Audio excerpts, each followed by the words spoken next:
I brought a product to market that didn't essentially exist. There might have been someone doing it out there, but for my own research, we brought a product to market which didn't really exist, and that's why we've grown.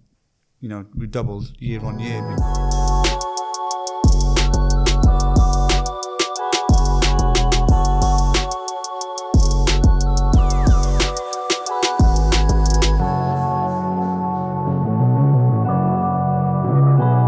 What's going on, everyone? Welcome back to the CEOCAST. Now today we've got a very special guest specialising in fragrances, especially for your cars, and most recently started Home Cologne as well. So today I'm joined with Anik Zubair, the founder of Home Cologne, Car Cologne, and probably a lot more than that.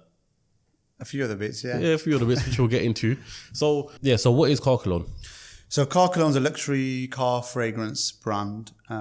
We started it in 2018 from home, and we provide long-lasting luxury fragrance products for your car, essentially. We've got a range of products from diffusers to the traditional car fresheners to the high-powered dry mist cans and even the wet sprays. So, yeah, it started off as one product, essentially, and now it's a range of product that we're continuously building on and developing. Which product did you start with? Is it any of these ones that we got? Yeah, it was a diffuser. So this one here. Yeah. It was a single diffuser. That's a box of 3, like a gift set, if you like. But we started with one diffuser, essentially. It was one product. We had a few colours, black, silver, gold. And it went on to the car mist after that. Which is this the spray there. That one. Oh, that one, yeah. Okay. Yeah. And then from the car mist, it went to the cards because they're like a bit more traditional. Yeah. Card fresheners, what you get in like petrol stations and hanging car off washes. the windscreen. What's it called? The mirror. In the Yeah, middle. you can hang it there if you want to. I can't advise you to hang it there because by law we're not supposed to. Oh, is it? Okay. Yeah, you're not supposed to hang anything off your wing mirror because it can obstruct view and things like that. So we don't technically tell anyone to hang their products there, but most people choose to. So it makes sense to hang it from there. Yeah. So Anik, how old are you? Are you gonna bait me? I don't know, bro. It depends if you want to be baited. No, I'm 30 years old. 30 years old. Yeah, okay, yeah. and you started Car Cologne in what, 2018? 2018. We started July 2018, just before I was, I don't even know, 27. I think 26. Yeah, something like that. All right. So talk to me about why you started Car Cologne, how you started it, and more so, what was you doing before Car Cologne?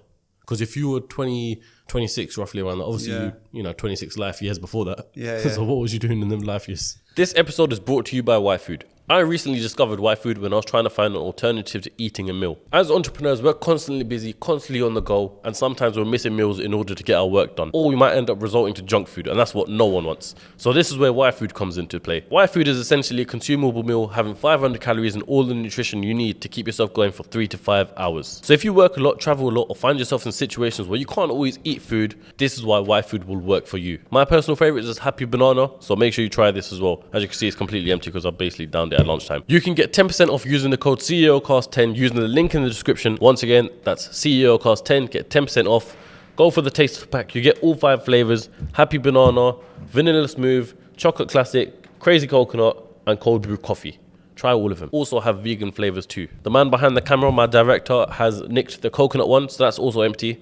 But yeah, make sure you give it a try. Now let's get straight back to the episode. So I went to uni straight after I did my A-levels. 2008, 2009, I graduated. What did you study? Sorry to mention that. Yeah, I did economics. Yeah. Did economics in Manchester, and then I went into contracting for banks, so compliance audit related work. So I worked with various financial institutions, different banks, the Financial Ombudsman Service. So just contracts, like a year and a half stints at different places. And then I moved back to Peterborough because I wanted to settle down. I moved back to Peterborough, and I went through a gap, like a stopgap essentially, where I couldn't really find a contract because Peterborough is a small city, so there weren't many big companies there offering kind of opportunities like that you do in the bigger cities up north where I was living, like Manchester and Leeds. So I went through a bit of a stopgap, and I thought, I'm not sure what I want to do here. So I thought, let me do something different, a bit more proactive. I've sat behind desks and stuff in my previous roles. So what I did was I just started just wheeling dealing, really hustling, like buying and selling cars, delivering cars, Amazon deliveries, a bit of everything. And I did that for a while, and then I got offered a contract in London, in central London. And when I took that contract up and I went back into like full-time work, I don't know, I didn't get the same kind of buzz from it. Yeah, even though it was harder and a lot less money, I don't know, it felt more rewarding, like going out and earning your money, even though it was graft. Sometimes you'd be in the middle of nowhere delivering parcels or collecting cars or buying cars, and it just wasn't the same. So after that, I left that contract, got another contract, and that's when I set up Car Cologne, basically in between the two contracts. So I set up Car Cologne with the intention of just running a side business from home. So just backtracking slightly, the reason why I set up Car Cologne is because I've always had been into fragrances from a young age, like nice fragrances, aftershaves, perfumes, even like when I was a kid, the Pink Dupe, the Hugo Boss Eco 1, 212, the old school fragrances from school, is something that, I liked and I used to wear. So that was that. And then I wanted something for my own car that was aftershave scented. So I've done some research online. I've looked absolutely everywhere, and there's no one in the world, as far as I knew at that time, selling aftershave and perfume scented air fresheners, and like oud kind of air fresheners, high-end air fresheners. There's no one doing it. So when did you start looking at this? Was it in 2018 or before that? Before that. So it was probably, I'd say, about 6 months of research, product development. I ordered a few different bottles. These weren't the final bottles. These weren't the initial bottles that I ordered. I actually ordered different ones from manufacturers abroad, and these ones, the ones that we tested them, we felt that were best. But so it was about 6 months of testing. We tried different fragrances, we tried different styles, different designs, and got to a point where we were happy, and then launched from home. Yeah. So just to go back a bit, just to backtrack a bit. So when you wanted your car to smell nice, what was you doing? Was you getting your perfumes and just... Yeah, so that was it, you see. So I used to spray like Sauvage and things like that in my car, and it's an expensive habit, do you know what I mean? Like £50 bottles, £60 bottles. Just going in one car. Going through them. Like, hey, it's going through them. So what I wanted to basically... What was the big deal about making your car smell nice though? Was it so that certain type of people come in? No, not even about certain type. It was for me. Like I've always liked nice fragrances, nice things, and I've always been into cars, even since I was young.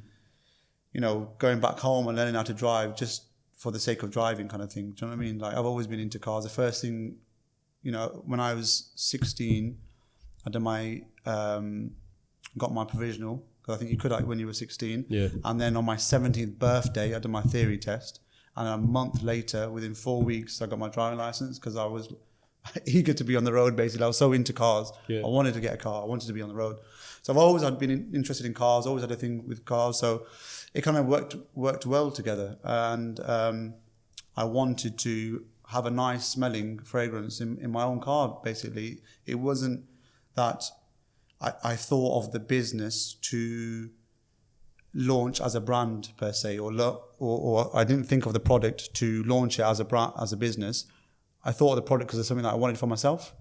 And then when I tried to make it for myself and I realized, hold on, this is decent. I think this would work because no one else is doing it. That's when I thought, yeah, you know what? There's a light bulb moment. I thought we can make something of this. So we launched from home then in my bedroom. 2018, I was still working full time on a contract.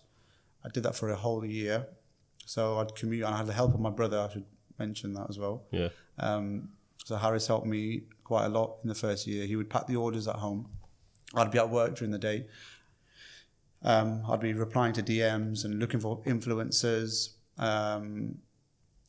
customer service related stuff, and like just basically juggling both. Basically, my full time job. Whilst I was there, I was also on my phone wherever I could, basically trying to grow the brand. And he was then packing the orders, and I'd drive back an hour and a half from work, pick the orders up, take them to Royal Mail, drop them off, and then we did the same thing for a whole year. You've grown from that. You've grown to where Car Cologne is right now.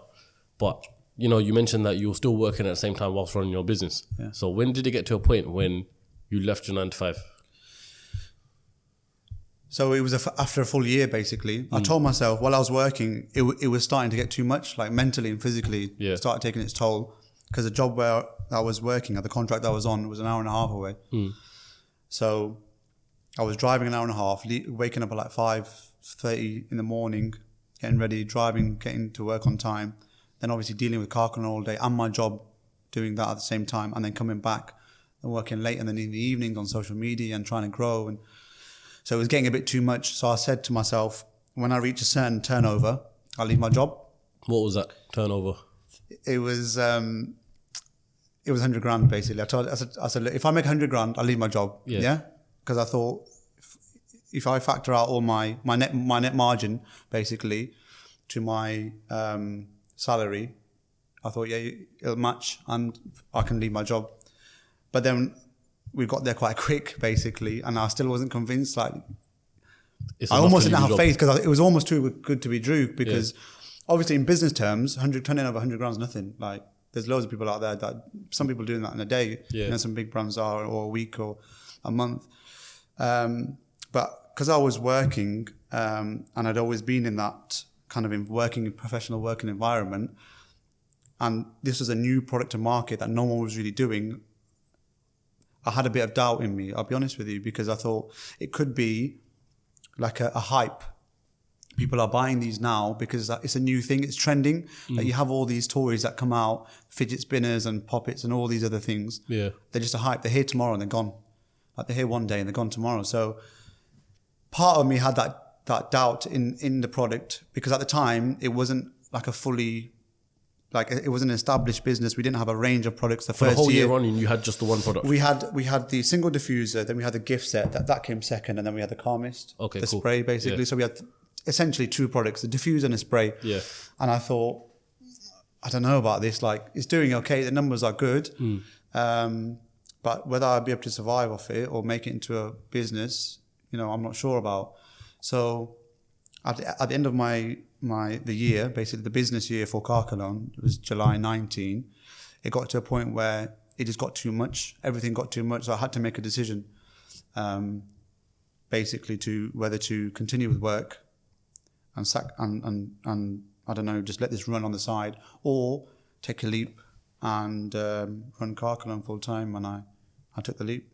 Were you that worried though? Because essentially, you know, you had a degree, so you had a job that you could walk into tomorrow, and, you know, you got the degree there, you got the papers to back you to say you can do this job, you got the experience with it. So even if you had left, did you not have in your mind, like, I can get a job tomorrow if I wanted to, if it didn't go too well? I don't know, I thought carefully about it, because I thought I don't want to be out of the kind of professional working environment for so long and then not be able to get back into. Do you know what I mean? Like, sometimes when you have a little of a break, you can't really get back into it. And if I've got a business that's not really working, then where do I go with that? And in Peterborough, like I said, where I'm from, there aren't many like big opportunities there. It's not like a big. It's a small city. There are some opportunities, but I don't know. I did have to think carefully about it. You have to go outside your city for big opportunities. Exactly. Yeah. So, I mean, don't get me wrong. Like, I think we need to get out of the habit of downplaying degrees and people going to uni, because I see it a lot. You know, you see people saying, yeah, don't get me wrong, you do not have to go uni to be successful. Like, I know loads of people that aren't educated or whatever, and they're smashing it. And a lot of people aren't. You don't need to go to uni to smash it. But I think we're getting to a bit of a, I don't know, dangerous place, but there's a lot of people out there just slandering going to uni and people getting educated, when, you know, it's never a bad thing to educate yourself. You know, you can never, you know, we're learning every day. I think. You can never go wrong with it. You can't go wrong with it. You know, it's always a backup. So yeah, fail safe. It's a fail safe, and you know, some jobs. I can remember when I was applying for jobs. Some jobs weren't even bothered about the degree that you had. They just made sure that you wanted a degree to get into like a management fast track program or whatever. So each to their own, I guess. But when people ask me, look, you've got a business now that's not related to your degree. Like, would you recommend going to uni? I said, yeah, I would, because it's not just about the degree, it's about the living experiences as well. Like, you're going out, like, obviously we're Asian, like we're raised in Asian households. Yeah. And where everything kind of taken care of for you by our parents. So when you live away from home, that's your first kind of experience, like living independently. You know what I mean? Arranging your own food and doing your own laundry and managing your time. Yeah. So you learn these valuable skills at uni, which you can't really be taught. So when people say to me, go to uni, like, would you recommend going to? I said, yeah, go to uni just to learn about yourself, because that's where I felt like I learned the most about myself when I was living by myself, managing my own time, managing my own finances. Like, that stuff you can't be taught. You have to live through that. You have to be by yourself. Yeah, 100%. To, you know, Understand yourself and learn certain skills in life and realize, you know what, you can survive by yourself when you need to. Yeah, fair play. So that for me was an important part of uni, and regardless of the degree you do, I think it's important to go and live away, especially getting out the city where you're from, meet new people, new faces, new opportunities. Like, even when I graduated uni, the last thing I did was I went round and took pictures of all, like, the businesses that I was thinking, you know what, these could work in Peterborough. Because we're a small and upcoming city that's growing quite fast, but there weren't a lot of, like, food places and burger joints and dessert places and whatnot. So I thought, you know what, this concept could work well in Peterborough, or that concept might work here or there. Or I was just thinking of ideas that I could bring from a big city to a small city. But I ended up getting a job, basically. Fair enough. Going back to Car Cologne now. So when it came to you designing the packaging and all that sort of stuff, what made you want to choose black and gold? Those are your brand colours, am I right? Yeah, they are. Yeah, black and gold. Yeah, black background, gold logo with a bit of white text in there. Yeah, just felt luxury, to be fair. We were always trying to go for that high-end premium feel. So black and gold, I felt, resonates with luxury, high-end stuff. Okay, so you started this business from home the whole time, yeah? You know, you showed me videos before this podcast went on, before we started the podcast, of, you know, packing orders in your house and all that sort of stuff. Yeah. You were there for how long? A year at home. A year at home? Yeah. And when did you decide, when did you think it was necessary that you had to move out and get a dedicated office/warehouse? Yeah, so after the year of trading, I made a decision, like, look, you know what? I think this business has got legs. It's a full year now. Yeah. Psychologically, I hyped myself up to say, yeah, you know what? It's a year. It's got legs. It's still going. It's still growing month on month. Turnover was increasing. So I started looking around for a little unit, and I found one that was at a reasonable price, good location, central, close to home. And yeah, I just went for it, really. Got the unit, we moved into there, we moved all the stock over, we set it all up. I handed my notice in at my job. And then me and my brother, who helped me start the business from home, we basically ran the day-to-day operation. And then that's when it occurred to me that I was onto something. I thought, you know what? I should have left my job a long time ago. That's when we went out and we hired consultants for various different tasks and jobs. We got, you know, marketing companies involved, SEO specialists, email marketing consultants, brought them all on board. And that's how we grew the company, basically, slowly, step by step. What was your decision for getting all those people? Like, why did it occur to you to get these people on board for the company? So for the first year, I tried to do as much as I can myself. I wanted to have a good understanding of every element of my business, especially the marketing side, because you can easily burn through money if you don't be careful where you market your money. So I was essentially running a few ads on Facebook and Instagram, on Ads Manager. I did a bit of SEO stuff. I bought courses. I read books, went on YouTube, everything I could to absorb as much knowledge as I could to grow the business as much as I could within my own skill set and my own understanding. And then the high level technical stuff that I knew I'd have to spend money on and bring consultants in the business to. That's when I did after a year, because I thought it's all or nothing now. So I've got to take the gamble and pay these people, pay the professionals to take me to the next level. Yeah. So that's what I did for the first year. So, but even then, I have no regrets. The only regret I have is not leaving work sooner, because I think I could have scaled the business faster. I'm grateful for where we are today. Did your colleagues at work know what you were doing? They knew, They knew. So when you handed in your resignation, what did they say? Or what did they think? So the resignation came about because of the business, but two, because it was generally taking a mental toll on my health. Yeah. Like one day at work, my heart basically just started racing randomly. So I'm like, what's going on? This is a bit weird. This is not normal. Like I'm not just had a jog or anything. I'm sat at my desk. So what's happened is I've spun around and I've spoken to my boss at the time. I was like, look, I don't know what's going on. I'm feeling a bit funny. My heart's racing. I don't know why. I feel okay, but my heart's just racing. I don't know why. He's like, look, go get some fresh air. So when I've gone downstairs, I've called the doctors basically to say, look, this is what's happening. What's going on? Like I was just confused. So I've called the doctors and they were like, based on the symptoms you're telling us, you need to call an ambulance right now. And I was like, nah, I'm fine. Like, what did they say you were having? They didn't say anything in particular. They were like, look, just based on your symptoms, we think it can be something serious. Yeah. So you need to call an ambulance or go to the hospital straight away. So even then, I was like, nah, I feel okay. Like this is normal. Not normal, but I don't feel that bad physically. Like I can see straight. I'm not dizzy. Yeah, I'm not dehydrated. It's just that my heart's racing a bit. So I went upstairs, told my boss. He's like, look, just go home. Just go to get checked out. So I went to the hospital. And long story short, they said my blood pressure was really high. And they were like, we don't understand why your blood pressure is high because you're slim. You're not overweight. Yeah. And, what is it that you're doing that might be causing you any stress? And I said, look, I've got a business that I run full time and it's an online business. It doesn't turn off. It's 24 hours, blah, blah, blah. And I've also got a full-time job that I look like you need to just chill out a bit, basically. So I went back and told my boss at the time that this is the situation and that, I don't want to put my health at jeopardy. You've got to look after yourself. So I said, look, and at that time as well, I obviously had to think about Car Cologne and I made a decision to say, look, I'm going to hand my notice in because it's getting too much to do both and I want to take a go at Car Cologne. So what do you say? They were supportive. Honestly, they were really nice about it. Really nice people they were.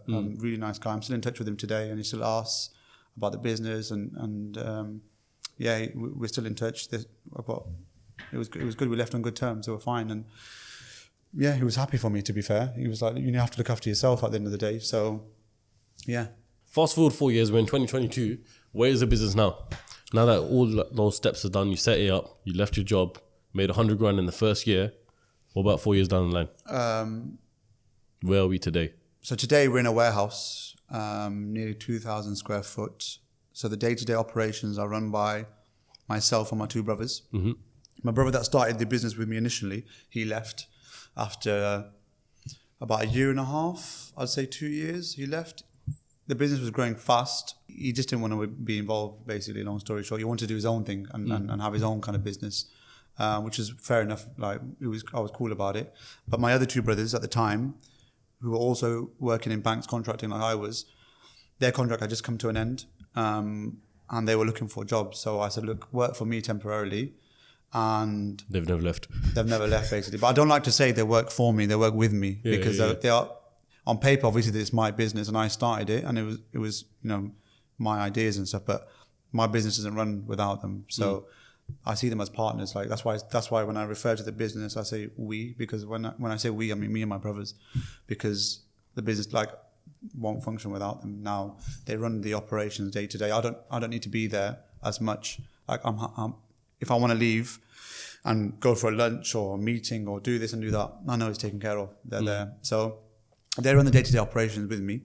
And then we've got a whole host of consultants and agencies that do different tasks for us, basically. So we run quite a lean operation, but we like to run it like that because one is that we like it with me and my brothers in the warehouse, basically. We can turn up there when we want, we can leave when we want, we can work on our own terms, our own hours. We like that setup. We like having a lean operation. We've got consultants and agencies that work remotely. Yep. Sometimes we go and see them, spend time with them, talk to them if we need to. Sometimes we do the typical Zoom meeting, but we like the day-to-day operations to be just us, basically, because it gives us the freedom and flexibility to work on our own terms. I like my brothers; they just come in and crack on and get the work done. I never say to them, "You need to be here at this time. You need to make sure you're done." They know what they need to do. They get everything done, and I trust them to do that. So that's kind of the culture that we have there, is that work on your own terms, do what you want. As long as the work gets done, I'm happy. And that's how they enjoy. Sometimes they rock up at 9, sometimes they rock up at 11. So it's up to them. As long as they get the work done, I said to them, look, it's cool, it's fine.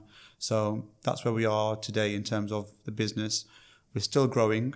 So we've doubled 3 years in a row now. This is the 4th year of business. It's going to be 4 years in July. I'm not sure if we'll double this year.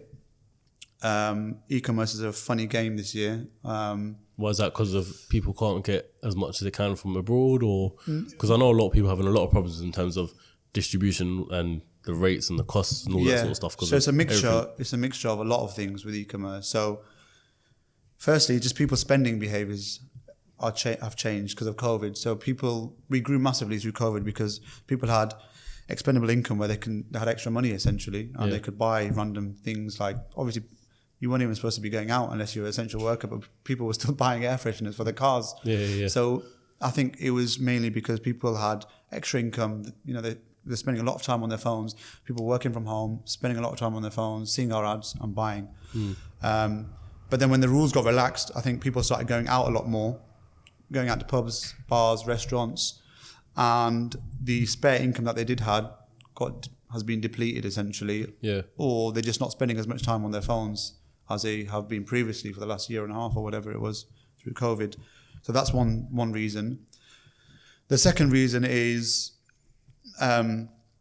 purely to do with the fact that the new privacy laws have changed. I almost forgot what I was going to say there. The new what? The privacy laws. So what's that? So iOS 14, when that came out. Is this something to do with Facebook ads or something like that? Yeah, so the operating software, iOS 14, when that got released, it changed the whole game. From what I understand, you can't track the Facebook ads once they click on the link or something like that. So how it works is, you might have seen on your phone a few months ago, or whenever iOS 14 first initially came out, there'd be a box that popped up when you opened the app, or installed the app or updated the app, and it said, allow app to track, allow, do not allow.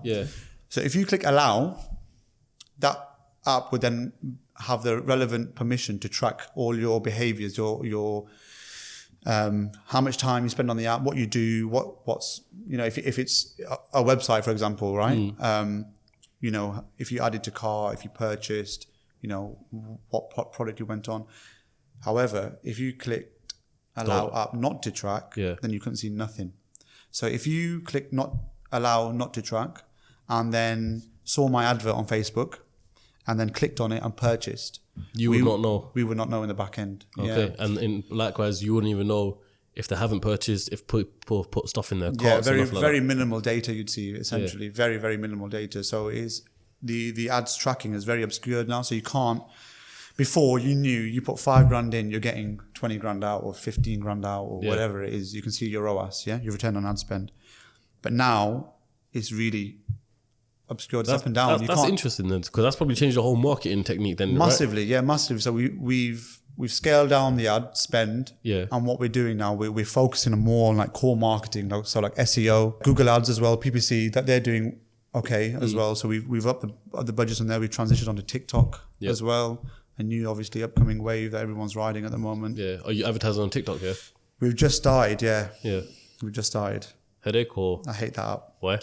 It's a jarring up. There's a lot of like opinionated people on there. Sometimes, you know, you get roped into certain things that you don't. You don't like. Obviously, we're a brand now. We've been around for a few years, and we don't, you know, like to. You can't just argue with someone. You can't. But sometimes you have other brands as well. Like, you know, I don't know. It's just very petty, very silly. We don't have time for it. And I admit that sometimes we do get roped into things. But I think times are changing now, because even you see these big brands like who is it? Was it Marks and Spencer and Aldi who had the beef of the caterpillar or something, the cake? I'm not too sure. Anyway, they had lots of backwards and forwards, like going at each other on Twitter. And you see it more commonly now, like the supermarkets and the big brands, even like Gymshark and stuff. They have a bit of banter with other brands. So we've started to do that a little bit now, just so it's a more of a human approach. So when people write stupid things on our ads, it used to bother me. Like, it used to really a lot. like get under my skin. Like, how do people have free time to comment on an advert that's not related to them, nothing to do? They're not going to buy, so just scroll on. Why do you think it got under your skin though? I don't know. I think because I have got so much attachment to the brand. I think. Yeah. And I think a lot of hard work goes on behind the scenes. Like, let me give you an example now. These diffusers, the lid comes separate, the glass comes separate, the oil comes separate, and the labeling comes separate. So we hand apply everything, screw the lid on, make sure it's tight, it lines up, hand apply the labels, hand fill the oils, screw the lid back on together, put it in its packaging, apply the shipping label. It's a lot of hard work. And then it probably goes through quality control after all of that. Exactly, yeah. So on top of that, then you've got the marketing side, then you've got the business development side, then you've got, all these other things. So there's a lot of hard work going on, and you're paying a lot of money for these ads to acquire these customers. Yeah. And then you've got some moron who's saying all sorts on an advert that you're paying for. I'm like, it's not. I don't know. I wouldn't do that personally. Like, it is a piss take. It is, because it's one thing as well where people write stupid comments. The worst ones are the ones that bother me the most are the one where they're saying inappropriate things about the influencers that we use or the footballers that we've got advertised or whoever it is. But then you've got the other type of people who have their own, trying to do the same thing as us, and then putting their link for their business in our paid ad. I'm like morally, it happens all the time. Like, I don't know, I've never done that. I never could do that. No. Like, it's just not right. Like, someone's paying for an ad, and you're putting your link underneath. Like, why would you do that? I don't know why. Like, you. This podcast is almost like the realities of running a business. It honestly, mate, that we see and we come across is crazy. Especially TikTok. I can't. Honestly, I really dislike that app. So with your marketing, so what else do you do with marketing? I'm guessing you do. Are you into influencer marketing, or how's it all work for you?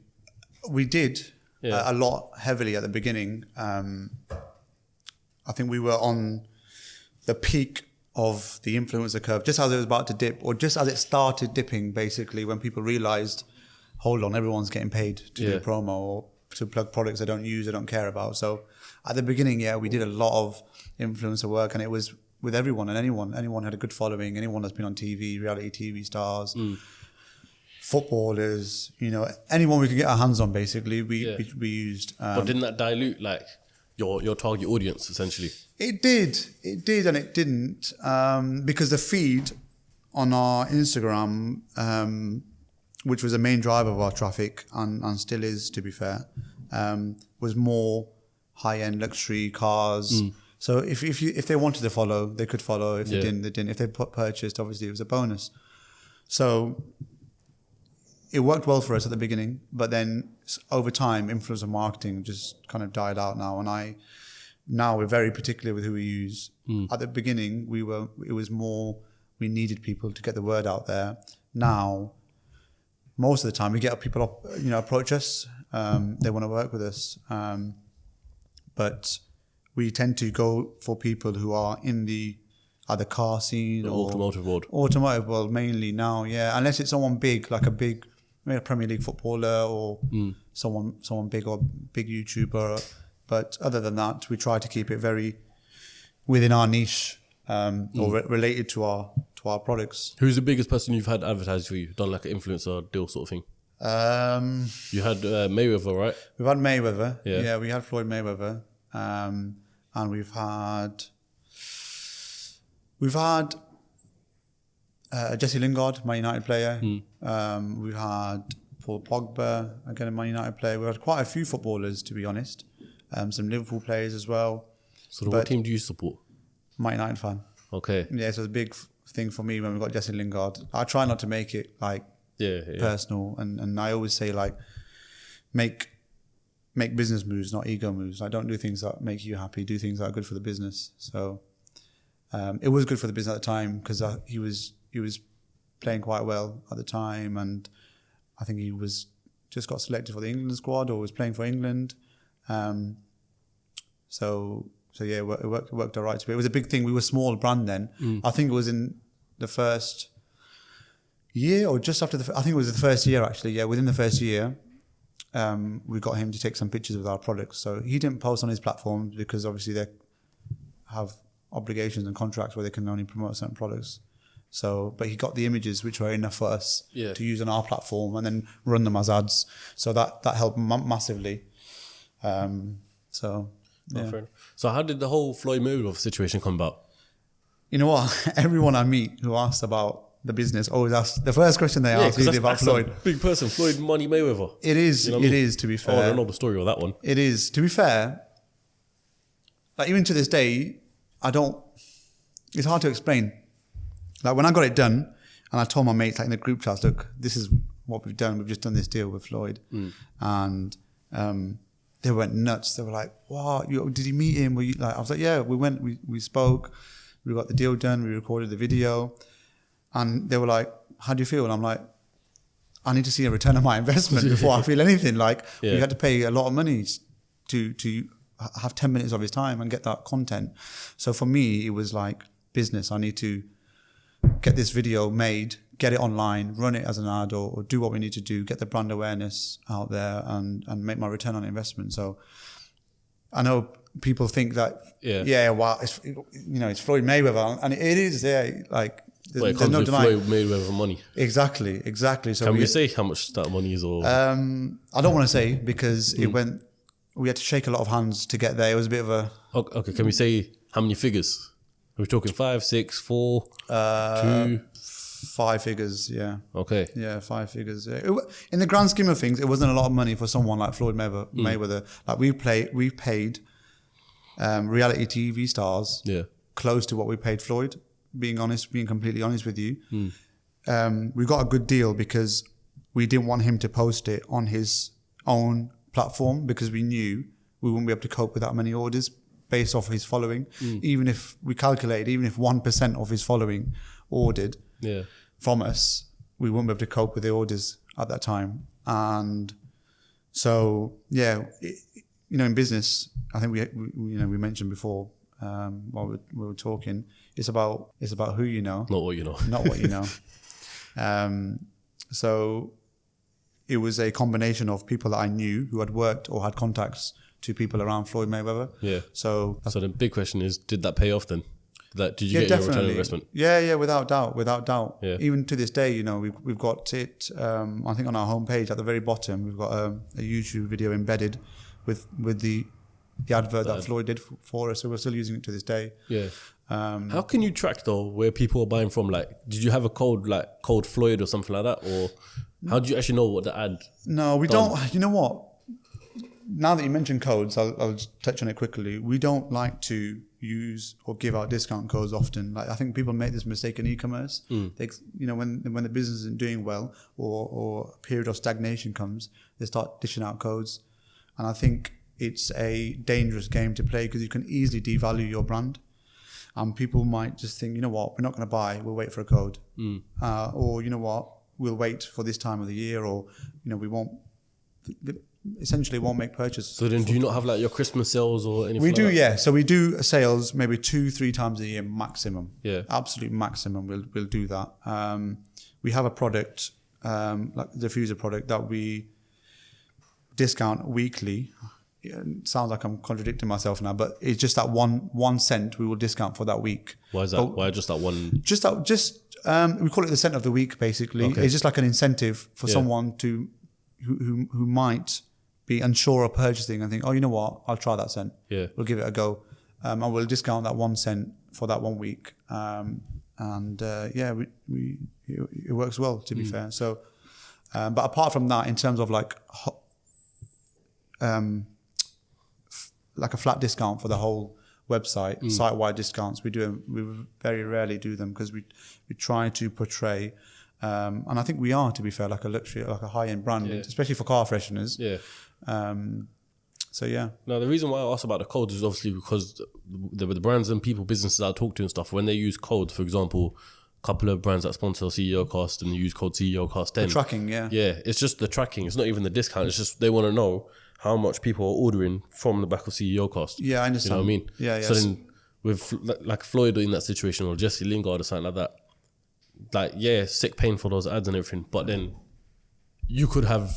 there could be another factor as to why your business booms off the back of that. Do you know what I mean? That's true. So on Ads Manager, prior to obviously iOS 14 when everything was accurate, if you run an ad, you could see exactly how many purchases and the conversion value from that ad. Okay, from that post. From that, yeah. So if we put a post up, for example, and we run it for an ad for a month or a week or 2 weeks, we could then see exactly on that day how much money that advert made, what the return on ad spend was, how many people clicked it, how many people liked. So then we can see all that. Essentially, in that Floyd Mayweather situation, you're not just playing for Mayweather to promote it, but then you got to put money behind the ad in the first place. Yeah, of course. Okay, yeah. So there's money on two sides that you got to put in. Exactly, yeah. So we paid him his fee for his 10 minutes of time. I think it was 10, 15 minutes. Yeah. We waited around. So just backtracking slightly, I got in touch with him through two friends actually, because I wasn't sure which one would pan out. So I have some friends who own Archie's, the burger place up north in Manchester. Yeah, which need to come on the podcast soon. I'll be waiting for you. So if you watch this, shout me. I'll message Emma. Yeah. And then other good friend of mine who I met through business called Sam, and he owns a company called Instakicks. Yep. So Sam had a connect to Floyd's team, and so did the Archie's brothers, because they've used him before. He comes down and eats at Archie's all the time whenever he's in the UK. So they both kind of connected to me. So anyway, I got a call randomly from one person in their team, in Floyd's team, and they were like, look, this was in the evening, about 7, 8 p.m. Like, can you be in Sheffield tomorrow at 3 p.m.? And I was like, well, I can't say no. I've just got to do it. It's got to do it. Yeah. I said, yeah, I'll be there. So I rang a camera guy, a videographer that I worked with before, and we essentially made a plan. They met me there. We got there at 3. We sat around for like 4 hours. He was doing like a meet and greet show, answering questions about his career and all that kind of stuff. And then after the show, as he's walking out, he's finished the show, he's walking out, and as he's getting into his car, I'm like, what's going on here? Like, we've paid him, the money's done, we've got there, we paid for it. They're like, yeah, cool, it's done. When he comes off stage, we'll do it for you, no problem. Next thing you know, he's come off, obviously people are flocking around him, and he's like rushing to get into his car because he's got a flight to catch to be in Europe or God knows where he needs to go to. And so he's rushing into his car, and I'm like, my jaw's wide open thinking, have we just paid all that money for nothing? Have we just been had off? And then his right-hand man, the guy who I was dealing with, I just nudged him and said, look, what's going on? What's going on? And he said, no, we're going to sort it out. So he came back out of the car. There was like an S-Class. I think they were being chauffeured in it. So he jumped in, he's grabbed the products. I've had a 5-minute brief with him. My camera guys jumped in. Obviously, it was daytime when we got there. We assumed we'd have to do it in daytime. So I don't think they had any lights. So we used the lighting of the car. Yep. And I sat in the back with my flash on my phone. And then Floyd was basically just talking about doing his thing basically. Yeah, it was a cool guy, to be fair. Like, he did a couple of takes. He wanted to get it right for us. He gave us a bit of time, but it was over. It felt like it was over in 30 seconds, but I think in reality it was about 15 minutes. It was done. Like, it was done, recorded, and I was like, oh, we need to get this home. We need to get it edited, and we need to get it online as fast as possible because we need to see a return. I took a big gamble there, to be fair. Like, at that time, thinking about it now, obviously it's not that much money, but we were early-ish into business, a year and a half maybe or so. And it was a lot of the cash flow that we had in our bank at the time. But I thought, you know what, I'll never get an opportunity to do someone like Floyd. So I just basically... just forked it out. Put my cojones on the line, man. I thought, you know what, it'll pay off. I'm sure it'll pay off. Yeah. I've got a question for you, yeah? So your fragrances, the diffusers that we're talking about, the ones I'm pointing at, they last for like 3 months in the car, right? Yeah, 4 to 6 weeks is what we advertise as, But in reality, they do last a lot longer. Most of our customers say they last longer, yeah. So then my question is, how do you get reoccurring customers? Because then if they're lasting 3 months, that customer might not purchase again for another 3 months until it dies out. Yeah, so that's the reason why we then diversified into other products, because people like to try other products. Yeah. We've got the cards, we've got the cans, they work differently. We've got the sprays, obviously. But I suppose some people like a change. You know, you got this, there's a olfactory adaptation. So what that is when you wear an aftershave or a perfume, like after a few hours, you can't smell it. It's because the receptors in your nose is telling your brain that this is your environment, like this is normal. Yeah. So you stop smelling it, but other people can smell it. So the same thing with these kind of air fresheners. after, a certain amount of time, people might stop smelling them and think, you know what, it's not working, or I need to change it or get a new scent. And then they will try a new scent or a new product, or they'll just get bored of it maybe and then try something else. Or some people do, they only come to us, 2-3 times a year because that's all they need. But, we recently started a subscription service for all products. And I was surprised about how many people signed up. Because so what does the subscription service offer? So 30 days. Yeah. Subscription, you get a new product, you have a dashboard, you can chop and change product, you can have like a dry mist can and a card, or you can have a diffuser by itself, or you can essentially anything that you want. And we just send it automatically get charged, and we just send it out every 30 days basically. How much do you charge for that? The prices are slightly discounted for the subscription service, because obviously they're committing to the minimum term, which is 90 days, 3 months. So for that reason, we give a little bit of a discount, because essentially it's 3 purchases in one go. So that's a minimum. If they want to carry on, they can, but they can't. We do it for. So in your opinion, what would you say works out better for you, your subscription service or buying it like without the subscription service? Lads, let's be honest. How many times have you shaved just downstairs and you've accidentally cut yourself? Painful, innit? Well, with Manscaped, you don't have to worry about no more. I'm one of the first to try the new Lawnmower 4.0, and I can tell you right now, the performance is out of this world. Their new 4th generation features a cutting-edge ceramic blade to make sure it reduces all your grooming accidents thanks to their skin-safe technology. If you've been that person to use the same trimmer on your balls and on your beard, firstly, you're disgusting, and secondly, it's time for you to change that with Manscaped. The new wireless charging system uses electromagnetic induction, which will help the battery last a lot longer. It's time to get your own ball hair and body trimmer with Manscaped. Get 20% off plus free shipping with code CEOCAST at manscaped.com. Unlock your confidence and always use the right tools for the job with Manscaped. Once again, get 20% off plus free shipping with code CEOCAST at manscaped.com. And you know what? While you're at it, grab yourself a weed whacker as well, because no one wants to see your hairy nose. So get all of that sorted as well. So I want to thank Manscaped for giving me the confidence when it comes to my shaving time. Now let's get straight back to the episode. I mean, it all comes. The thing is, with these products, because they're diffusers, they work using a natural reaction between the oil and the wood. So it depends. Your environment heavily influences how well that product will work and how long it will last. Yeah. So obviously we ship worldwide. The customers who are in like warmer countries, their products tend to deplete faster because the heat is causing the wood to expand and absorb the oil. Yeah. So they run out faster. But it varies. I mean, some people are happy to buy it every 3 months, even if it's not finished, they'll buy another one. So, it's completely up to you what you do. And to be fair, most of the things that we've done in our business and just business decisions we've made are based on feedback. Like we started Home Cologne now, which is a sister brand that I run again with my brothers, and they're partners with me in that business, like even on paper. We launched that because we had so many people asking us for these products. Like, look, we want candles, we want the same quality in a candle or a reed diffuser, and that's why we launched. Otherwise, we probably wouldn't, because we're so busy with Car Cologne and it's still growing. And I don't like to take my attention away off something that's already doing so well. Yeah, essentially. So it was a bit of a gamble for us to do. Because when did you launch Home Cologne? It's been 2 months now. Not long. It's a new business. Again, we're going to build it from the ground up, just like we did with Car Cologne. Same technique, same kind of. But we've got the template there now that we will use basically and just tweak and adapt. Yeah. The thing is with Car Cologne, it grew so fast because it was a new niche, and that for me is what I'm kind of proudest of today. Yeah. Because I brought a product to market that didn't essentially exist. There might have been someone doing it out there, but for my own research, not like a branded company. Yeah. Purely focusing on like luxury car freshening products. I couldn't see it anyway. I might be wrong, but for me, I feel like we created that niche, and we brought a product to market which didn't really exist, and that's why we've grown. We doubled year on year because we continue to bring out more products and more variants and more colors and more fragrances. Yeah.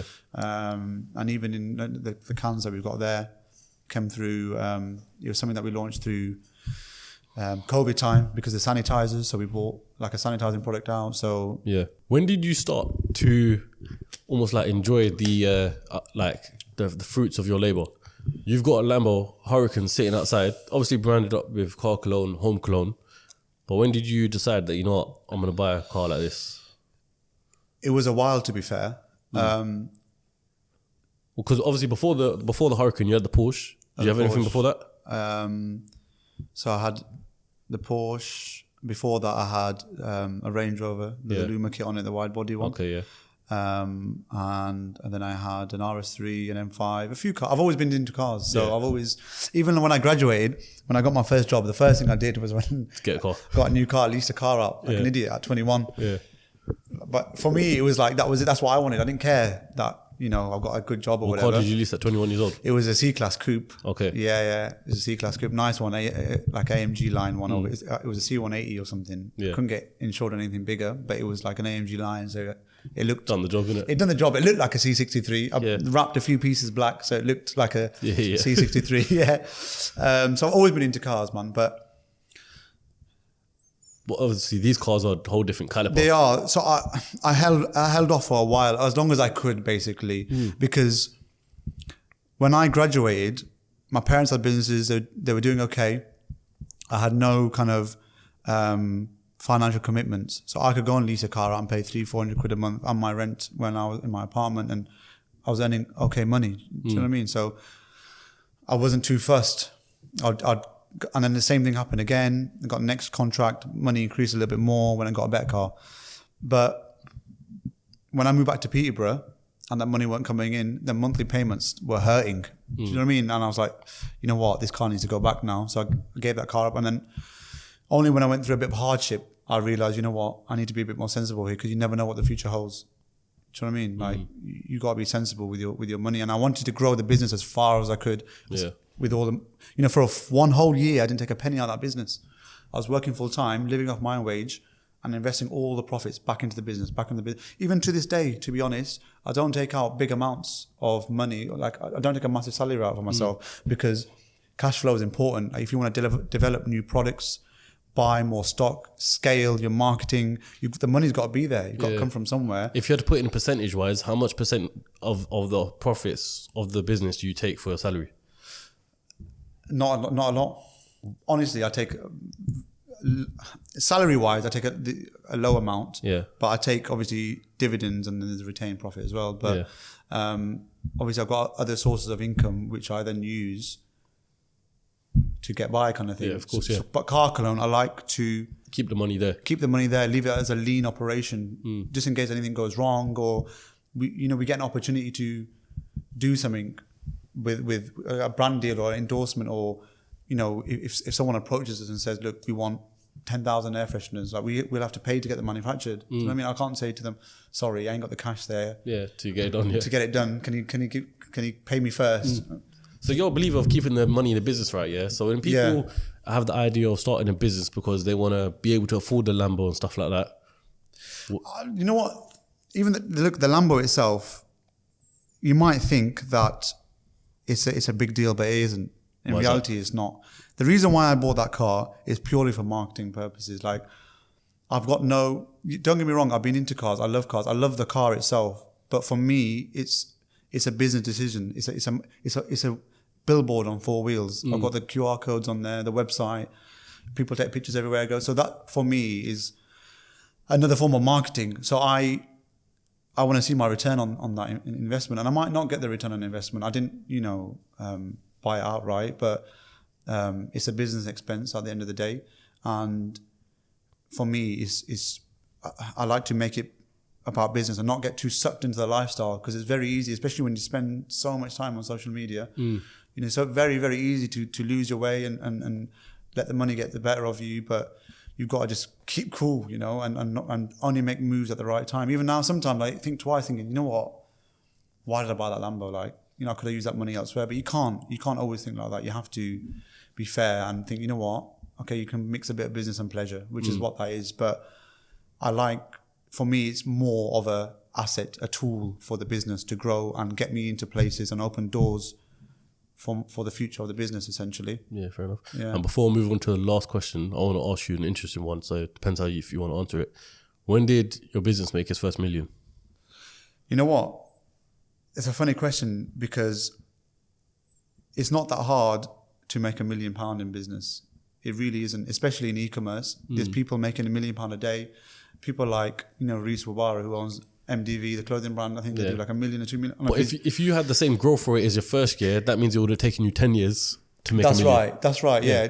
It's been a hard journey, don't get me wrong, in terms of the whole business itself and everything that's involved in it. But I don't know.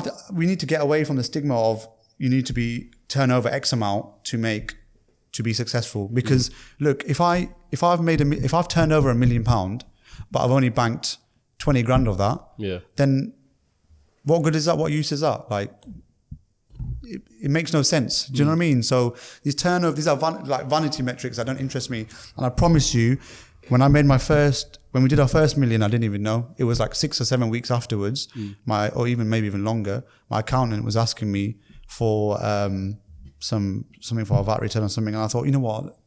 I might go check back and see how much we've done. And I was like... So when was that? I can't even remember off the top of my head. I think 2 and a bit years, something like that. That's not bad. Yeah, 2 and a bit years, something like that, yeah. So when you obviously that took you by shock? It did and it didn't, because I knew like the business was growing rapidly, especially through COVID. It grew massively, like 150%. But for me, like it didn't really, I was taken back like, wow, you know what, it's a lot of money there. I never thought I'd have a business that turns over £1 million or 7 figures or whatever.